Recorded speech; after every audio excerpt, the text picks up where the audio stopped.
All right, it's Monday the 23rd, and I'm going to post something today, which is your first assessment. It's not a quiz, but it'll be a way for you to show that you've learned the skills we've covered so far, and it'll probably only take one day.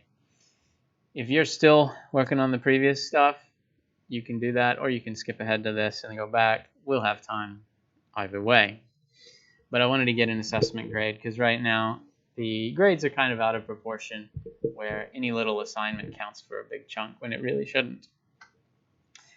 So this is a little similar to what you've done, except I'm grading it instead of the computer. So if you were somebody who was a little annoyed at the way the computer graded those, it was very picky, then maybe you'll be happy with this.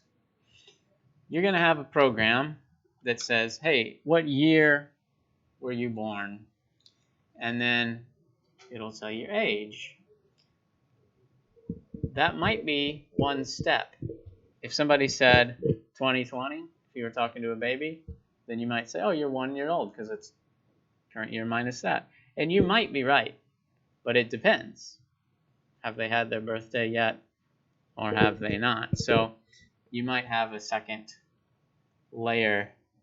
If somebody says I was born in 95 and you say, okay, well, are you 30 or 26?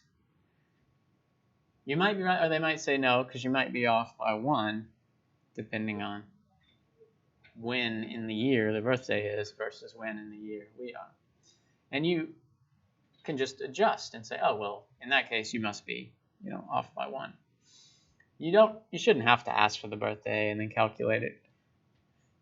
And so this will involve a little bit of input, a little bit of print, a little bit of math, a little bit of converting types, and a little bit of if statements. All the stuff we've covered. And if you want, you can do more, like you can use else, or you can use some of the stuff that is like not always necessary, but still kind of nice that we've covered in there. And this is going to be 25 points, just 5 for each of these things. Do you correctly ask what year? Do you make your first guess? Do you have a question of, are we off by one? Do you adjust? And along the way, use variable names that are informative and understandable. So don't just call it X and Y, but if you get the user's birth year, then call it something like birth year or whatever. Now, keep in mind that when we're working on bigger things, and when you're not being graded by the computer, you have a little more freedom. So I didn't tell you exactly what to name the variables, and I didn't tell you that you have to stick to this exactly. So for example, instead of making the guess first and saying, oh, you must be 2 years old, and oh, actually, no, you're 1, you could ask slightly different stuff. You could say, have you had your birthday this year? And then make your guess based on that. You can adjust a little bit while still doing the core stuff, and I will be happy with that. If you ever are working on a project, part of the challenge and part of the fun is being able to say, well, actually, I think we should do it a little bit differently. I think we should do it in a different order or use a slightly different logic where the user still sees the key stuff, but behind the scenes, it might be more efficient. So feel free to do that if you have a good idea and if it works, looks good, makes sense, all of that stuff.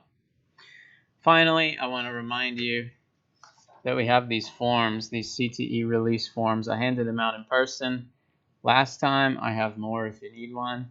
And I posted the electronic copy on Google Classroom. I got a few handed in today. That's great. But if you haven't, make sure you grab one, print one, do whatever, and bring it in soon.